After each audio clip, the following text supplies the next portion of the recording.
황유현 팀장 오늘은 모셨습니다. 어서 오세요. 네, 안녕하십니까. 자, 네. 오늘 또 내가 미리 선빵을 알려줄게. 절대 난 기관의 앞잡이가 아니다. 뭐 아직도 그렇게 생각하신다면 할 말 없고요. 네, 그냥 뭐 저는 뭐 여기 뭐 트레는 증권사 분들 다 마찬가지일 겁니다. 네, 그냥 뭐 자기 본인들만의 그 고객 관리하면서 가는 분들인데. 그치, 개인 그 고객들의 계좌 매도해도 그렇죠. 그 계좌, 네. 매수해도 그 계좌. 네, 그러니까 개인들 매수로 잡힌다. 매도 매수로. 네. 어제 좀 유독 좀 재미없었죠. 유독이라기보다 좀 요 며칠 거래도 네. 약하고. 그러니까 월요일 날까지는 좋았죠. 근데 이제 월요일 날 조금 우려했던 거는 지난 일주일 동안 급락이 있었고 그리고 반등이 나왔는데 특히 코스닥 같은 경우에는 이제 갭을 다 메꿨기 때문에 기술적 반등이 완성이 됐다. 다만 이거를 우리가 기술적 반등이라고 봤던 이유는 특별하게 거래량이 실리거나 거래대금이 실린 게 아니었기 때문에 많이 내려왔기 때문에 그 밑에서 샀던 투자자들이 차익 실현하기 너무 좋은 환경이 되어버렸던 거죠. 그렇다 보니까 어제 전형적인 그런 모습들이 나왔고 어제 뭐 일본 시장은 뭐 월요일이 휴장이었고 어제는 뭐 좋았었지만 우리나라 시장은 좀 완전 전 세계 글로벌 시장이랑 좀 다르게 움직였고 생각보다 좀 많이 좀 차익 실현도 많이 나오는 그런 모습들이었습니다. 다만 이번 주에 휴일이 있었고 이번 주 휴일이 내일이 휴일이잖아요. 휴일이 있고 그 다음에 여러 가지 이슈들 좀 지표 확인이라던가 그 다음에 실적 발표에 거의 이제 굵직굵직한 기업들이 이제 어제 많이들 냈죠. 화장품 기업들도 그렇고 그런 부분들에 있어서 기술적 분석의 기술적 반등에 의한 매도세 그리고 많이 올랐던 일단은 좀 차익 실현 하고 가자라는 그런 심리들이 합쳐지면서 재미없는 그런 흐름이 나왔던 것 같아요. 그런 부분들에 대한 이야기를 좀 해볼까 합니다. 일단은 결론부터 말씀드리면 오늘은 좀 괜찮을 것 같습니다. 뭐 미국 시장이 올라서 그런 게 아니라 어제 조금 서름받았던 섹터들이 오늘은 분명히 좀 반격을 할 수 있을 것 같다는 생각이 좀 드는데 몇 가지 이유를 좀 말씀드릴게요. 네.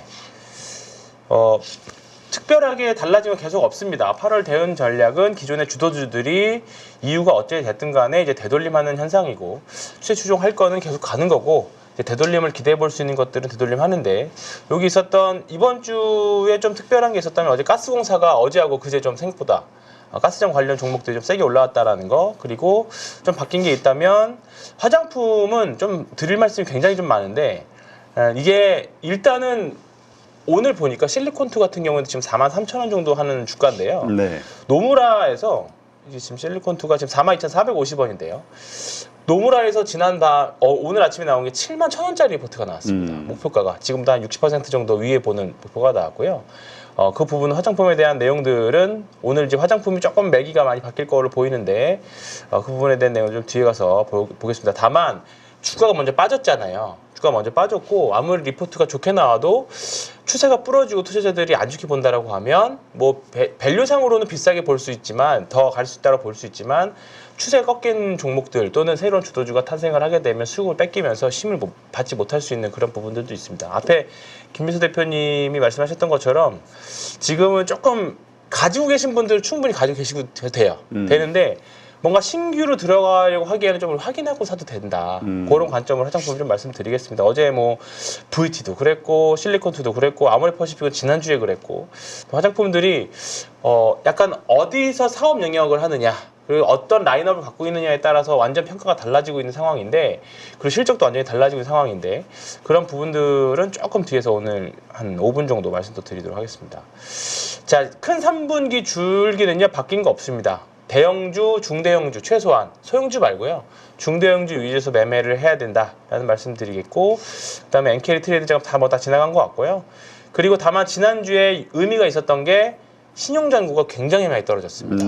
네, 20조 초반까지 올라갔던 게 우리 올해 연초가 17조였거든요. 막 반도체, 화장품, 뭐 식품 주식들 뭐 이런 거 하나도 안 오르기 전에 좀 대세세가 나기 전에 신용잔고가 오르기 전에 잔고가 17조였는데 이번에 한 6월 달까지 20조까지 쭉 올랐다가요. 지난주에 그 하락을 나고 나서 일주일 만에 15%가 감소를 했습니다. 그러니까 제 생각으로는 제 개인적인 통계인데 단기적으로 한 일주일에서 한 2주 안에 15% 정도가 빠지면 저는 신용잔고와 관련된 물량들은 많이 빠졌다라고 생각하거든요. 소위 말하는 반대매매 공포는 이제 많이 지나간 것 같다. 있을 수 있지만 이제 뭔가 시장을 전체를 공포로 덮치는 반대매매는 나오지 않을 것 같다. 그 생각은 듭니다. 그래서 지금 17조 아마 뒤에 제가 넣나요? 여기 넣네요.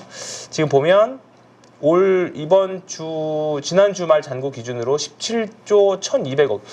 여기서 보시면 아시겠지만 요게 되게 좀 특이해요. 요게 19조에서 순식간에 17조대로 훅 떨어졌어요. 18조 넘어가고. 네. 저기서 얼마나 많은 피눈물을 그렇죠. 흘렸겠어요. 네, 그렇습니다.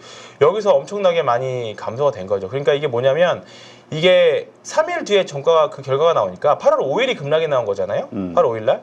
근데 8월 7일 날 잡혔다는 거는 이제 이날의 매매가 이날 잡힌 건데 결국은 이틀간에 걸쳐가지고 거의 한 2조 정도를 빠진 거죠. 네, 그러니까 제 기준으로는 단기간에는 엄청나게 빠졌다. 그래서 일단은 그 악성 물량들은 조금 뭐 이게 악성 물량이라고 말씀드려야 될지 모르지만 어쨌든 좀 과하게 레버리지 썼던 물량들은 청산이 됐다. 그렇게 보시면 될 것 같고요.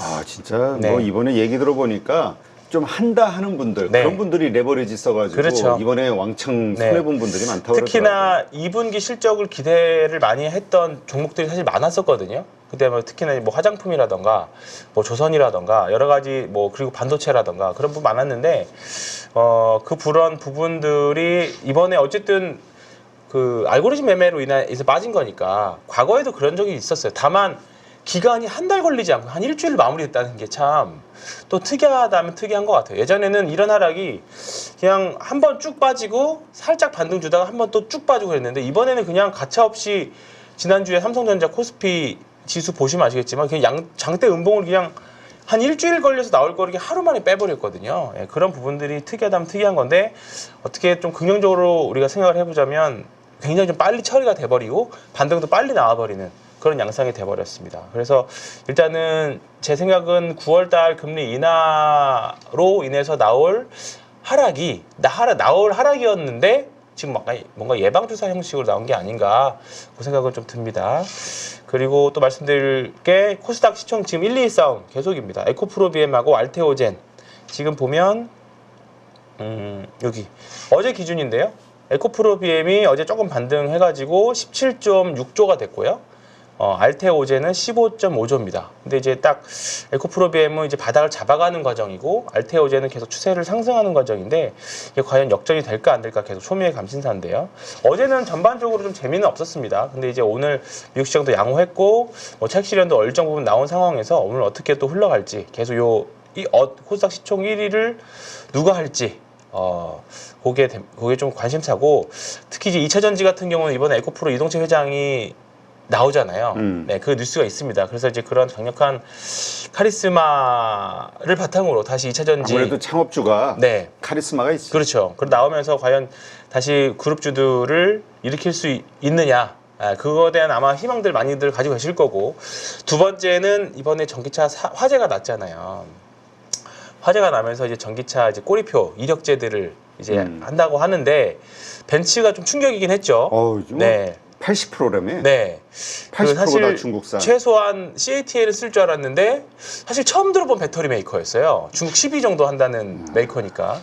근데 이제 그에 맞춰서 현대기아는 마치 기다렸다는 듯이 우리는 국산 거 쓴다라는 걸 밝혔죠. 이제 그러면서 그런 부분들이 이제 한국산 그 배터리에 대해서 조금 실질적으로 심리적으로 좀 좋아질까? 그 부분들은 사실 좀 있습니다. 심리적으로는. 근데 오늘 제가 앨범할 주가는 아직 확인 못했는데 어제 보니까 앨범알은 한 여전히 5% 정도 밀렸더라고요. 그래서 아직 우리가 캐즘이라는 현상에 대해서 극복하려면 시간은 좀 필요합니다. 근데 이제 뭔가 이런 하나하나의 트리거들이 나오면서 분명히 한국산 배터리들은 좋아지는 때가 분명히 올 거예요. 그래서 근데 과연 이제 그 시기가 언제인지는 조금은 분명히 지금 전기차를 지금 구간에서 실물 사는 거는 좀 괜찮지 않을까 싶기는 해요. 전기차 실물. 이제 할인도 많이 할 거니까. 근데 이제 전기차 주식도 과연 그에 맞춰서 올라갈 수 있을까? 그 부분들은 좀 고민을 해봐야 됩니다. 제 기준으로는 조금은 더 반등은 나와야 돼요. 조금 더 반등은 나와야 되고 뭔가 추세를 확실하게 그러니까 개인 투자자들이 좀 달라졌다고 하더라도 개인 투자자들이 달려드는 종목 말고 새로운 돈들이 들어와서 2차 전지 주식들이 추세를 턴하는 시점이 나와야 되는데 그러려면 지금보다 바닥에서 한 30% 정도는 올라야. 그러니까 이게 바닥이 딱 사가지고 그때부터 바닥에서 올라가서 나는 기다리겠다라고 하면 좋긴 하겠습니다만 그것보다 대부분의 추세 추종 하시는 분들은 일단 바닥에서 한 30%는 올라와야 추세가 잡혔다라고 보거든요. 그렇기 때문에 이제 그런 가격이 그냥 그러려면 지금 기준으로는 한 21, 2만 원은 넘어가야 되거든요. 이제 그러면 자연스럽게 이평선도 돌아서면서 이제 추세가 돌아섰네 하면서 달려드는 투자자들 또 새로운 투자자들 그냥 2차 전지가 어떻고 반도체가 어떻고 그것보다 이제 그냥 추세 추종 하시는 분들 그때 또 새로운 자금들이 들어온 자금들이 또 그때 생깁니다. 이제 그런 자금들이 하려면 뭔가 이제 바이더딥 하시는 분들보다는 아마 바이더딥 하시는 분들은 사놓고 기다리고 계실 거예요. 근데 이제 그게 시간이 얼마나 필요할지 모르니까 그런 부분들이 조금 기회비용 차원으로 있기 때문에 이제 투자 스타일에 따라 다를 수 있다. 다만 조금은 더 시간이 좀 필요하다라는 생각이 계속 아직까지는 듭니다. 네. 하여튼 이게 그 벤츠가 그 최대 주주와 2대 주주가 베이징 자동차, 네. 그다음에 지리 자동차. 네네네. 이게 아무래도 입김을 끼친 게 아니냐. 뭐 그러겠죠. 네, 당연히 그러겠죠. 그래서 벤츠 이번에 완전 망신. 근데 이게 세계적으로 화제가 될까? 그러니까 그렇죠. 이런- 네, 저도 그 생각입니다. 그러니까 우리 국내용으로 국내용이지. 네. 될까 아니면 네. 세계적으로 화제가 되면서 우리 수출, 우리 배터리들의 수출이라든가 이런 거에 도움이 될까? 요거에 대해서 좀 는- 알아봐야 될 것 같아. 그러니까 사실 우리나라에서는 엄청난 화제가 됐고 벤츠 입장에서는 한국을 무시한 거 아니냐 뭐 우리끼리는 그렇게 얘기를 할 수 있지만 전 세계 전기차 시장으로 놓고 봤을 때 그냥 어디 서울의 한 도시에서 전기차 화재 났네 사실 그렇게밖에 생각이 안 될 수밖에 없거든요. 그러니까 캐즘이라는 거는 전 세계적인 추세고 그렇기 때문에 아직까지 단순하게 너무 우리나라 한국산 전기차들을 가지고 있으면 약간 보유 편향에 빠져서 이제 바닥이다라고 생각할 수 있지만 아직까지는 그런 관점에서 보면 제가 그래서 화재 사건 나고 나서 주변에 기관 투자자나 아니면 이제 슈퍼 개미분들한테 물어봤거든요. 근데 여전히 아직까지는 시간이 좀 필요하다라는 의견이 아직은 지배적이었습니다. 이제 큰 손들이 아직까지는 뭔가 이제 살만하다라고 생각하기에는 아직 다른 거 살만한 게 너무 많은 거죠. 예, 그런 측면에서는 조금은 우선순위로 밀린다고 말씀드릴 것 같고요. 네. 최근 일주일 상황 지금 말씀드렸던 겁니다. 장중 회복 50% 회복했고요. 그 다음에 신용 잔고 15% 정도 감소했고 지난주 목금 보여주는 게 외국인들 전형적인 선물 옵션 플레이 나왔고요. 어제도 사실 그랬어요. 어제도 코스닥 계속 질질 흘러 밀리면서 선물에서는 계속 매수를 했거든요. 그래서 오늘 조금 뭔가 이벤트가 있을까라는 생각을 좀 했는데 규모가 크진 않아서 뭐 그러진 않았습니다만 어쨌든 어제 외국인들이 선물은 또 매수를 했습니다. 네. 다른 종목도 질질 팼지만 그래서 오늘은 좀 반등 확률이 좀 높은 날이지 않을까 그런 생각이 들고요. 이제 반도체 소부장들이 특히나 15일선이나 21일선 도달하면서 매도가 나올 수 있는 차익 실현의 욕구가 정말 가득한 상황이었기 때문에 코스닥에서는 나올 수밖에 없었고요. 어제 특히나 이제 화장품들 세론이 좀 많이 나왔어요. 이게 실적과 상관없이 세론이 많이 나왔습니다. 많이 올랐다 하니까. 많이 올랐다 하니까. 근데 화장품 긍정적으로 보시는 분들은 특히나 지금 실리콘2부터 시작해서 중저가 라인업을 가지고 있는 회사들 지금 사실 경제가 안 좋아지면 화장품 소비를 줄이는 거 아니냐 또는 경제가 안 좋아지면 립스틱 효과 때문에 그 이제 에스티로더에서 나온 이제 효과로 알고 있는데 저렴한 사치품 그나마 진짜 막 그 루이비통 같은 진짜 명품 그 대형 명품 말고요 저렴한 사치품이 화장품을 더 많이 산다는 이론을 하면서 경제가 안 좋아도 화장품 산다라는 쪽으로 이제 화장품은 아직도 괜찮다라는 보시는 분들도 있고 거기다가 우리나라 K뷰티가 아직 미국 시장에 2%인가밖에 안 들어간 거거든요. 그러면 지금 사실 실적 좋게 나오고 화장품 계속 주가가 좋은 화장품 섹터들은 다 지금 미국이나 유럽 쪽으로 좋은 쪽이에요. 근데 그게 동남아시아 쪽이나 다른 나라까지 확대가 되고 있으니까 화장품 여전히 줄지 않았다. 특히 어제 실리콘2 같은 경우에는 재고 자산이 엄청 많이 늘었거든요. 그러면 재고 많이 쌓아서 이게 유통하는 회사니까 그러면 3분기 실적도 굉장히 좋을 거다라는 기대를 해서 실적도 영업이익도 잘 나왔고 다른 세부 지표들도 잘 나왔는데 매도가 쏟아졌다. 말도 안 된다. 라고 하는 게 어제까지의 상황이었습니다. 어제까지 상황이었고요. 다만 중저가 라인업도 못 살 정도의 경제 침체면 립스틱 효과 다 무시하고 지금 사실 화장품이 잘 되는 게 시세도 같은 경우에는 실적이 굉장히 안 좋아서 지금 일본에서도 굉장히 많이 떨어졌거든요.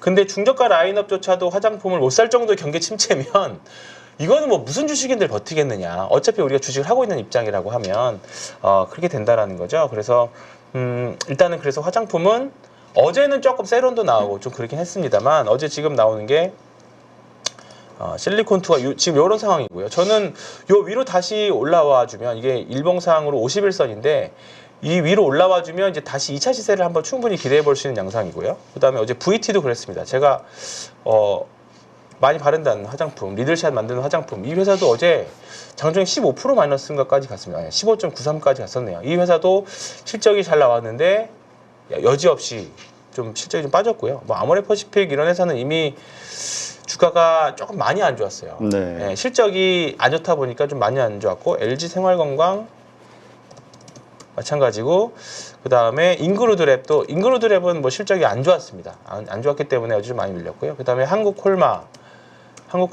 그 다음에 코스맥스. 지금 현재 제 기준으로는 모든 가치 통틀어서 가장 싼 게 코스맥스거든요. 코스맥스. 이제 이런 종목은 저는 한번 바이더딥 해봐도 될 것 같아요. 이제 PBR 기준으로도 굉장히 싸고 PER 기준으로 굉장히 싸기 때문에 사놓고 기다리면 지금 가격보다는 무조건 비싸질 것 같다. 언젠지는 모르지만 그런 지점에 도달은 했습니다. 좀 과하게 빠졌기 때문에. 근데 이제 여기서 이제 반등을 줄 때 가격 저항 뭐 14만 원, 16만 원 갈 때마다 또 물량이 나오고 좀 왔다 갔다 하겠죠. 이제 그런 플레이들을 하시기에는 참 좋은 가격대가 된 것 같긴 합니다. 근데 제 생각은 어차피 시장 화장품 주식들 다 무너지면 뭐 다 무너질 테니까 저는 가장 센 거 VT나 실리콘2 쪽으로 집중하시는 게 낫지 않을까. 저게 저렇게 해서 지지가 되다가 다시 2차 반등으로 갈 수도 있지만 그렇죠. 저게 낭떨어지기도 하거든요. 맞습니다. 저기서 만약에 무너지기 시작하면 맞아요. 다시 뭐 한 다시 또 40% 네. 그냥 깨지는 거는 맞습니다. 순식간일 텐데. 그러니까 이게 뭐 시장 다른 뭐 이벤트가 있어가지고 밀려버리면 뭐 순식간에 이건 안 되네요. 순식간에 뭐 한 3만 원대까지도 충분히 밀려버릴 수는 있죠. 그러니까 뭐 우리가 이평선 지지선 긋고 하면 다음 뭐 20주선이 한 3만 5천 원대까지 있으니까 여기까지는 또 왔다 갈 수도 있고 한 번 왔다 가야 또 쌍바닥을 형성하는 거니까 또 그걸 또 기대해 볼 수 있는 분들도 있고요.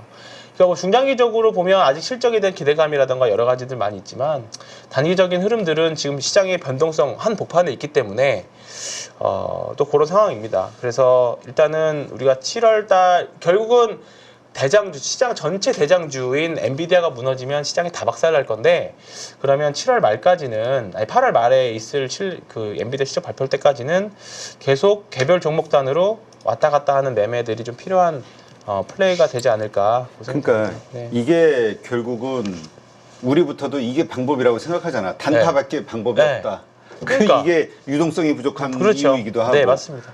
그러니까 결국은 국민의 어떤 부를 창출하기 위해서는 이 풍부한 유동성, 자금이 시장으로 들어올 수 있게 해줘야 되는데 그거 안심하고 장기 투자 좋은 주식 오랫동안 가지고 있으면 계속 오른다라는 이 믿음을 심어줘야 되는데 지금은 아무리 좋고 실적이 좋고 해도 결국은 가다가 좀 올랐다 싶으면 다 부러지고 팔아서 이게 결국은 어떻게 해야 될 것이냐 금융당국 정부에서는. 그래서 어제 실적 이렇게 좋은데 빠지는 이유 뭐야? 결국은 유동성 부족이죠. 유동성 부족인데 왜 유동성이 부족이냐? 금투세. 결국은 이렇게밖에 생각할 수밖에 없어요. 현재 상황에서는 아직 뭐 또 다시 11월까지 가봐야 된다고 나온 거잖아요. 이걸 빨리 결정을 안 하고 계속 질질 끌면 끌수록 개인 투자들이나 큰 손들은 뭔가 주저주저 하게 되는 거죠. 내일 뭐 민주당사 앞에서 뭐 데모한다고 시위한다고 그러던데. 뭐 이제 뭐 시위해서 바뀌면 좋긴 하겠습니다만 어쨌든 이 이슈는 어쩔 수 없이 또 연말까지 이제 대주주 양도세 이슈 하나 넘어갔더니 또 이제 더 큰 게 와가지고 사실 연말까지는 쉽지 않은 장세, 특히 코스닥은 쉽지 않은 장세가 될 것 같다는 생각이 좀 들고요.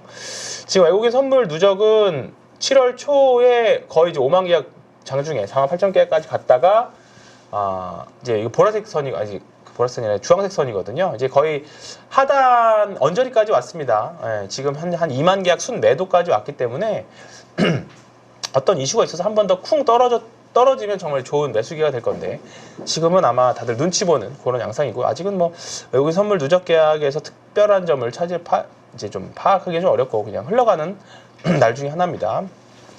그럼 이제 앞으로 어떻게 매매를 해야 되느냐? 일주일에 한 번 나오니까 일단은 8월 달에 이제 9월 초에 나올 8월 실업률은 이제 지난주에 나왔던 이번 급락을 초래했던 실업률과 좀 비슷하거나 좀 높을 전망입니다. 근데 이제 이런 것들이 시장에서 어떻게 해석을 하고 과연 그때 당시 이제 나중에 나올 예상치 대비해서 과연 이게 이제 경기 둔화로 가느냐 말 그대로 이제 리세션 컷으로 나오냐 이제 8월 실업률 예상치보다 높을 경우에는 말 그대로 이제 빅컷 뭐 이제 0.25나 5가 아니라 0.75 컷도 해버리면 그럼 뭐 거의 경기 둔화로 확정을 해버리는 것 되기 때문에 또 지난주와 같은 큰 하락이 또 나올 수는 있거든요. 그래서 그 가능성은 계속 있다 보니까 시장에서는 계속 변동성이 있을 수밖에 없는 상황입니다. 그래서 다만 이제 지난주에 나온 그 하락이 이유가 어땠든지 간에 예방주사 성격의 수급 플레이가 좀 있었고요. 아마 이제 신용 잔고가 급격하게 막 늘어나지는 않을 거예요. 예, 아마 이제 레버리지들을 관리할 거기 때문에 이제 그런 부분들 때문에 이제 이런 부분이 하나하나 쌓이면 실제로 만약에 빅컷을 해버리더라도 시장 충격은 조금 완화될 것 같다. 고생은 좀 들고요. 여기 보이는 요 이제 그 대관람차 테마의 대관람차 여기서 계속 오르락 내리락일 겁니다. 근데 사실 뭐 지금 사실 이 주력이 거의 대부분 시장에서 끌고 가는 것들인데 이 중에서 많이 떨어지면 이제 또 일정 부분 떨어지면 올라가고요. 2차 전지들도 최근에 어제도 상대적으로 2차 전지 강했잖아요. 그러면 오늘 예를 들어서 오늘 미국에서 어제 엔비디아도 셌고 반도체가 셌기 때문에 오늘 반도체가 세면 또 2차 전지는 빠지고 그럼 2차 전지가 또 빠져 있는 상황이 계속 좀 유지가 되면 또 반도체나 바이오 빠지는 날 2차 전지 또 반등하고 이제 그런 양상들이 계속 될 거라고 봅니다. 그래서 일단은 AI 버블이냐 또는 AI 확장의 잠깐의 조정이었다. 8월 달은 7, 8월 달은 이제 그거를 판가름하는 게 엔비디아 실적 발표가 8월 달에 있을 겁니다. 그때까지는 아마 종목 장세 전개가 될 것 같고요.